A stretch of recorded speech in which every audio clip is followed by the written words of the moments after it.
Now you can see I put on these two back components, and now I'm just going to cut a custom piece to be the backside of the attic, if you will, on the top of your house. So it's going to take a custom cut, line that up, and then you can trace it underneath.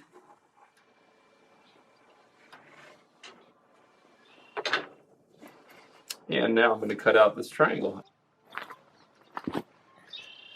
So guys, in this step, I've got some 6-inch long pieces of aspen that I cut up, and I'm drilling holes in them right now. So what I've got here, this bit is a 1/4-inch bit, and that is ideal size for mason bees, for nesting habitat. And so what I'm doing is I'm drilling all the way through these.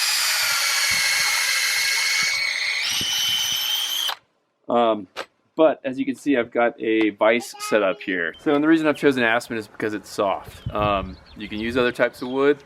I have, but you'll see really quickly that it takes a long time to drill through the wood. So aim for your softer woods, aspen, cottonwood. And after a few years, you'll have to replace this wood because it will rot. So, you know, think about what's going to make it easier for you now, and I'll show you what this looks like. Safety first.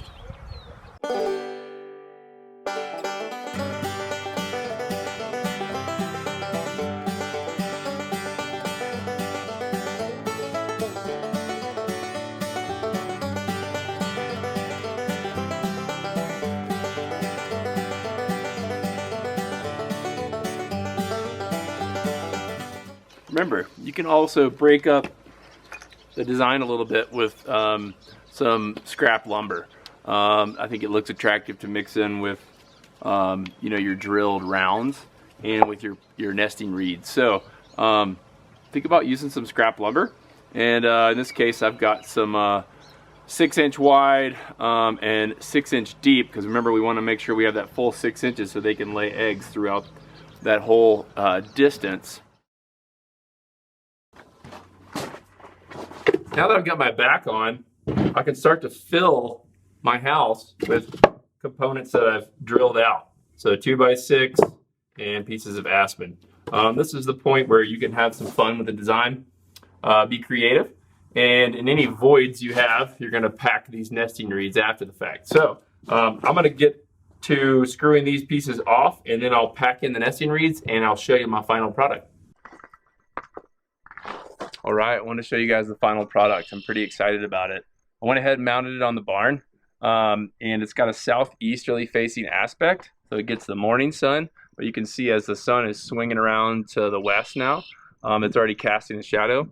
And what that means is by the afternoon, these guys will have some respite from the wind and the afternoon sunshine. So again, early morning sunshine is critical. Get them going in the day, warm them up.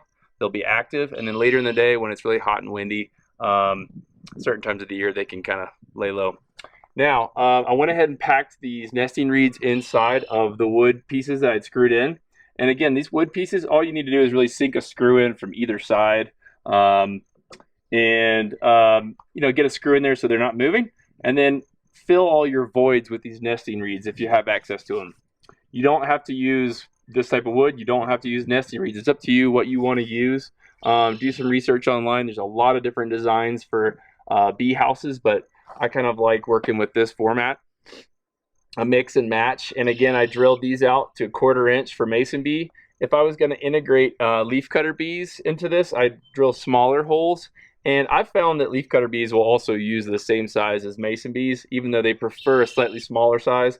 I've seen that they really can utilize the same size. We'll revisit leafcutters in another video, but for now, this is really going to be a dedicated mason bee house because I'm going to release some mason bees into it. But also wild foraging native bees on the landscape will move in here. So, and I've left this space open intentionally so that I can put the bees when I do release them up there. And then if you want, you can always put a little detail on the top or create a little bit of a wall so it protects those bees when you do release them from the wind, etc. So I think that's about it. I hope you guys have enjoyed all this, and I've had fun building it, and here you go, a pretty simple mason bee house.